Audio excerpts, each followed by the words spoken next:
Hi, this is the AI Storyteller. I'm Mark. Today I will interpret for you the novel The Age of Innocence by American author Edith Wharton. Edith was born in 1862 and passed away in 1937. She was the first woman to win the Pulitzer Prize for Literature in the United States and was nominated for the Nobel Prize in Literature 3 times. Due to her outstanding literary achievements, she was inducted into the National Women's Hall of Fame in the United States.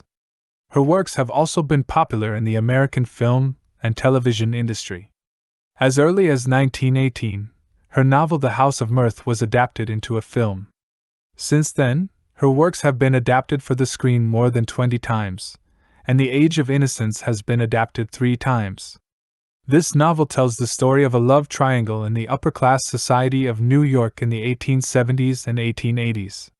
The work has profound significance as it reveals the hypocrisy of New York's upper-class society during that era and the constraints of traditional customs on human nature. Acclaimed Hollywood director Martin Scorsese directed a film adaptation of The Age of Innocence in 1993, and the trailer for this film helps us quickly grasp the core themes of the work.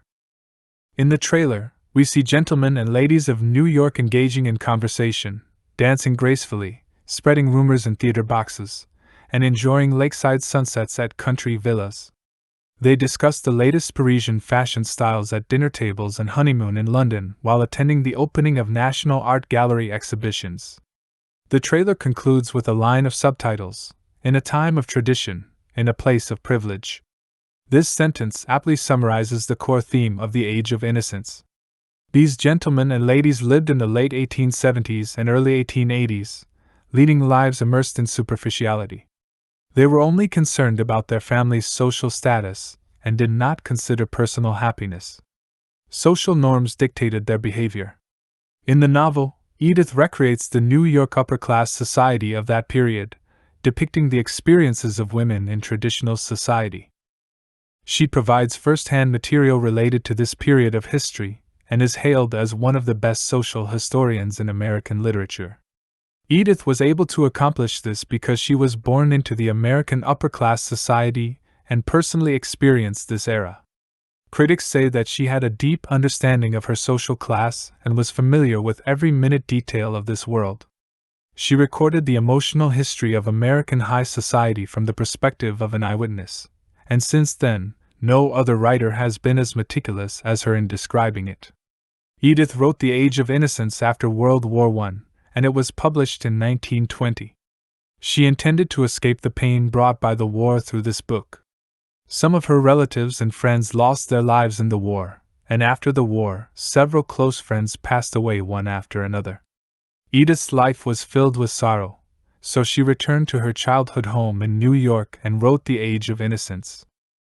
Initially, she and her friends didn't have high hopes for the prospects of this novel.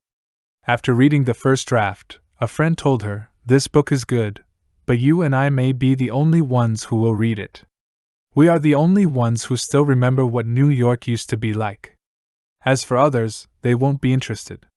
Edith agreed with this statement, but to her surprise, the book had its own luck and became one of Edith's best-selling works.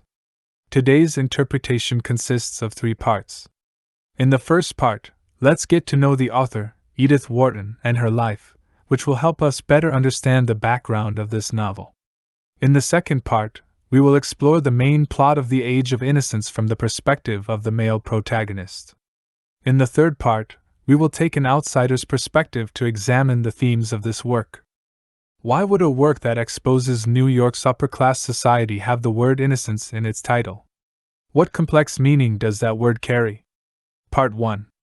Let's briefly learn about Edith Wharton's life. The story of The Age of Innocence takes place in late 1870s and early 1880s New York, which is where Edith spent her childhood and young adulthood. It was where she grew up, read, wrote, entered society, and got married. Wharton is actually her married name. Her original name was Edith Jones. Edith was born in New York in 1862 as the youngest daughter of the Jones family, with 2 older brothers. The Jones family was a wealthy and highly regarded real estate family in New York, to the extent that there was even a saying at the time, "You need to know the Joneses." As a scion of a prominent family, Edith traveled through Europe with her parents during her childhood and became fluent in multiple foreign languages.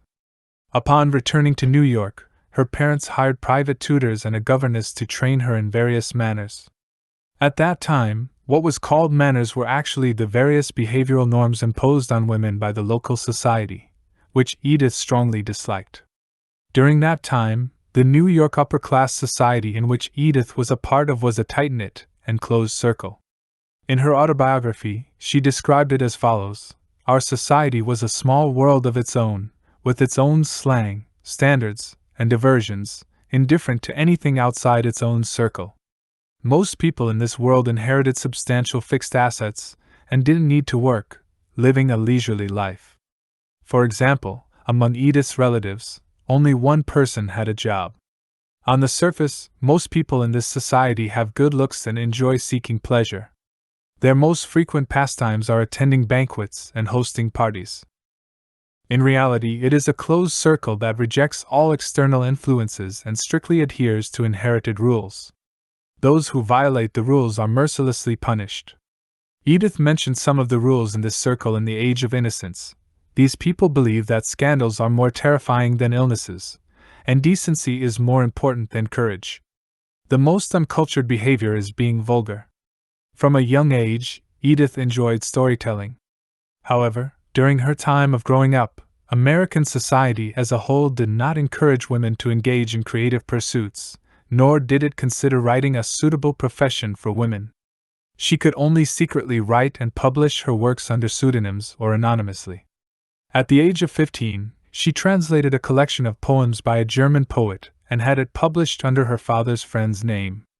That same year, she also secretly wrote a 30,000-word novella. At the age of 17, she anonymously published a poem in a magazine under a pseudonym, and at 18, she anonymously published 5 poems in the renowned The Atlantic monthly magazine. Afterward, for a long time, Edith did not publish her own works. This was because in the New York upper-class society of that time, marriage was the primary purpose of a woman's existence. After Edith turned 17 and had her debutante ball, throughout the 1880s and 1890s, she was occupied with socializing and love affairs. At the age of 23, she married Edward Wharton, who came from an old Boston family, a match that was deemed suitable by the standards of the Jones family. From then on, Edith Jones became Edith Wharton. After her marriage, Edith enjoyed studying residences, interior decoration, writing, and traveling to Italy. At the age of 35, she published her first book under her own name, interestingly, not a work of literature but a professional publication called The Decoration of Houses. At 37, Edith published her first collection of short stories, officially launching her prolific writing career. She was highly productive throughout her life, writing over a dozen novels, as well as poetry collections, travelogues, literary criticism, and memoirs. In 1913, Edith divorced her husband, ending their 28-year marriage. She then moved to France and spent the entire period of World War I in Paris. During this time, she greatly enjoyed socializing and had prominent literary figures such as Henry James and André Gide as her guests. She also had connections with political elites from both the United States and France, such as former U.S. President Theodore Roosevelt. During World War I, the President of France even awarded her the Legion of Honor. In 1920, her new work, The Age of Innocence, was published and won the Pulitzer Prize a year later. For Edith, depicting late 19th century New York carried a nostalgic hue of tracing the past. That period left a profound imprint on her life and writing. However, The Age of Innocence is not just a work of sentimentality. Edith's interest lies more in describing the upper-class society she was part of. She was familiar with this group, but in the novel, she keeps her distance from them and harshly criticizes them through the voice of the narrator. In terms of her writing technique, she leans toward realism because she believes that depicting the truth is superior to sentimental emotions, and precise details are better than vague abstractions. Therefore, we can also regard The Age of Innocence as an observational record of the social customs of New York at that time. Part 2. Having learned about Edith's life, Let's now take a look at the plot of this novel from the perspective of the male protagonist. The Age of Innocence is divided into two parts, consisting of a total of 34 chapters. Let's start with the first part. The story begins one evening in a New York music hall in the 1870s. At this moment, the famous opera Faust is being performed, and the upper-class society of New York likes to gather here because it keeps the newly wealthy outsiders at bay. The male protagonist is named Newland Archer, a young lawyer from a prestigious background. Through his eyes, we see the decorations of the music hall, the performances on stage, and the various men and women in the boxes who are acquaintances of Newland and belong to the elite of New York's upper class. Individually, these elites all have their own shortcomings, and Newland believes that he surpasses any of them in intellect and art. However, when they come together, they represent New York, and their creed in all matters is the morality of their social class. Newland instinctively feels that if he were to go against the norm, it would damage his reputation and invite trouble. Therefore, he is willing to accept these creeds. Certain details in the music hall catch Newland's attention. For example, the female lead on stage is not singing the English version of He Loves Me but the Italian version of Mapari, because at that time, there was an unquestionable rule in the music world that Swedish singers performing German lyrics in French operas had to translate them into Italian to ensure better comprehension for English-speaking audiences who also understood Italian. This small rule is an example of all those conventions and obligations in Newland's life. It's worth noting that the author subtly adds the thematic keywords of rules, conventions, and obligations to this work through this detail. In the subsequent chapters, we will encounter similar vocabulary that reflects the specific lifestyle of New York's upper-class society during that era. For instance, upper-class ladies had to wear the Parisian fashions they brought back for a season before wearing anything new, as it was considered appropriate. Otherwise, they would appear vulgar. These terms are actually a shared codebook accepted and recognized among members of New York's upper class. Everyone must adhere to a unified code of conduct, unable to think and act in their own way, as if they were all wearing the same mask of personality. Returning to Newland, he is already engaged to his girlfriend May Welland. However, the arrival of another lady disrupts his state of mind. This lady is May's cousin, Countess Ellen Olenska. Ellen's husband is a Polish nobleman who indulges in pleasure. Ellen returns to New York from Europe, hoping to gain support from her family and friends as she plans to leave this marriage. This decision plunged Ellen's family members into panic. Although divorce was legally allowed in the United States at that time, it was unacceptable for New York's upper-class society. Divorce was considered scandalous.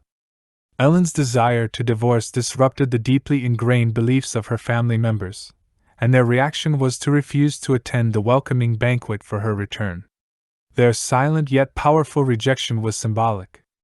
The author comments that they actually lived in a world of symbols, a world full of hidden meanings, where people never discuss real life and emotions but only hinted at them through conventional symbols. Here, symbols refer to an alternative way of life that deviates from reality and genuine emotions. Ellen is the cousin of Newland's fiancée, and in order to maintain the reputation of his fiancée's family, Newland, using his social resources, seeks opportunities to remedy and resolve the situation for Ellen.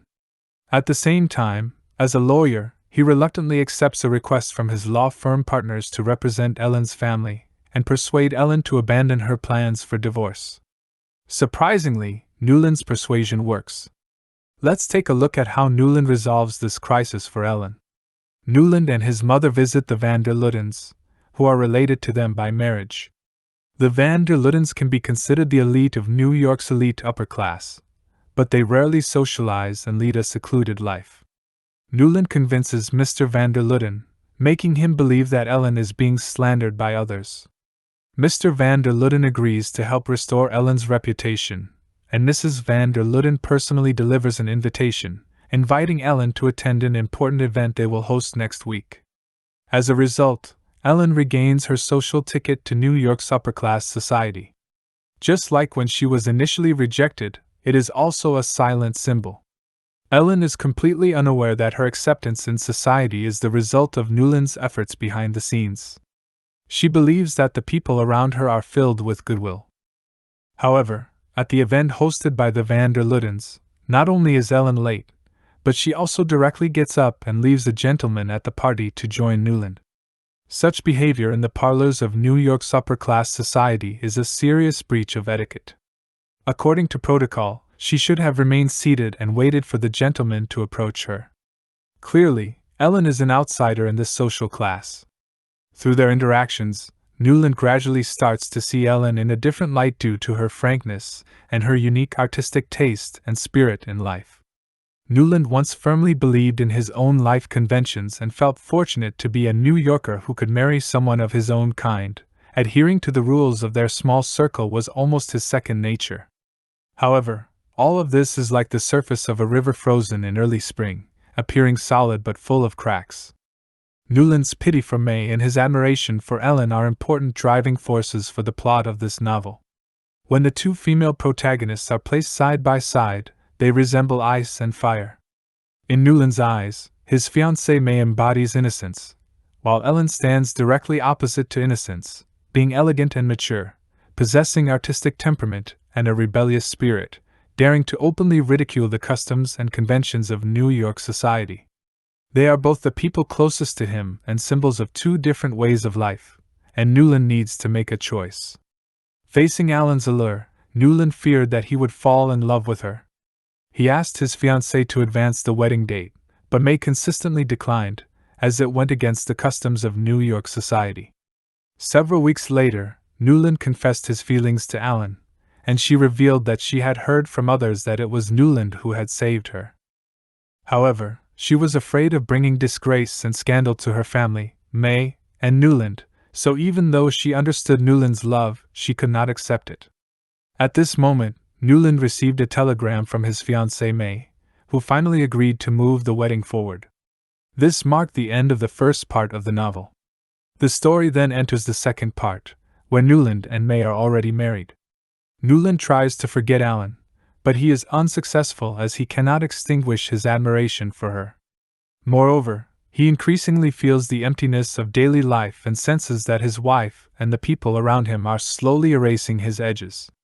Meanwhile, Ellen has left New York for Washington, and her aristocratic husband is willing to do anything to make her return to him, but Ellen refuses. Her family also hopes that she will return to Europe and reconcile with her husband, but Ellen's independence disappoints them, and as a result, they reduce her allowance. Newland desires to escape the constraints of his marriage and live with Ellen. He even urges her to elope with him, but she refuses. Soon after, Manson Minot, Ellen's grandmother and a central figure in her family, falls suddenly ill. Ellen is summoned back to New York to care for her, and the old lady accepts Ellen's decision to divorce, restoring her financial support. Upon returning to New York, Ellen momentarily succumbs to Newland's advances and promises to surrender herself to him. However, soon after, Newland hears from his wife that Ellen has decided to return to Europe. The Newland couple prepares to host a farewell dinner for Ellen. This dinner is the centerpiece of the second part of the novel, with various characters gathering in the living room and around the dining table. In this section, the author showcases her interest in interior decoration and her familiarity with the details of upper-class New York social life. The hostess, May, enthusiastically organizes her first large dinner party after marriage, featuring Roman punch, gold-edged stiff paper menus and place cards, perfumed roses and ferns, primroses and geranium leaves, tall candelabras, and candies displayed on openwork silver plates, delighting the guests. However, in Newland's eyes, this dinner party resembles a cruel primitive ritual, a tribe gathered about a doomed member. Newland sits at one end of the table, his gaze sweeping across each guest. Over the past few months, it was these people who had silently observed and listened to him and Ellen, and they were convinced that Newland and Ellen were involved. Tonight, they successfully isolated these two individuals, representing the New York social world, in a silent manner. After the dinner party, Newland prepares to tell May that he wants to leave New York for an extended trip, but May interrupts him by revealing that she is pregnant. She also discloses that 2 weeks ago, she had a private conversation with Ellen and informed her about the possibility of her pregnancy. Without a doubt, this news is the reason why Alan abruptly decided to leave New York and return to Europe. Newland also decides that he will give up his love for the sake of the child. In the final chapter of the novel, it is already 26 years later. 2 years ago, May passed away. Newland's eldest son, Dallas, now a young architect, invites his father to travel to Paris together. Surprisingly, Dallas arranges for Newland to visit Alan's residence, which astonishes Newland. Dallas tells his father that before her death, May revealed to him that Alan had been Newland's true love, but Newland ultimately gave her up for the sake of their relationship. Hearing all of this, Newland is filled with a myriad of emotions. In the end of the novel, father and son stand outside Alan's residence. Newland watches as his son goes upstairs to meet Alan, while he himself gazes up at the balcony of the apartment, lost in thought for a long time. Finally, he walks back to the hotel alone, silently murmuring to himself, "To stay here seems to me more real than to go up." Part 3. The story has been fully presented. We have gained an understanding of the constraints of traditional etiquette on individuals, Newland's internal struggles, and his ultimate choice from the perspective of an insider in New York's upper-class society.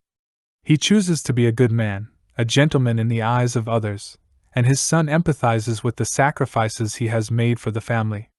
However, he knows that he has missed out on the bloom of life, which is love. Now, let's take a step back and try to view this novel from an outsider's perspective.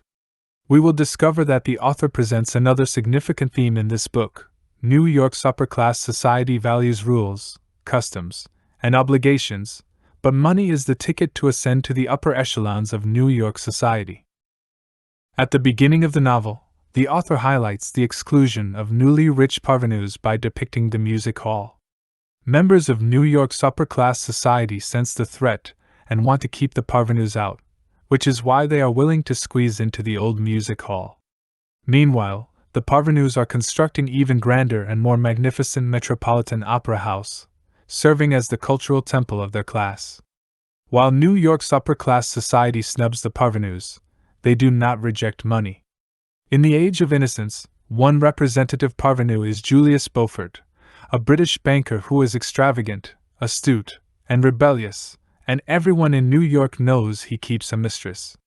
While the members of New York's upper-class society disdain Beaufort, they eagerly attend his lavish parties because his house has a rarely seen private ballroom specifically built for these events. In the end, it all boils down to money.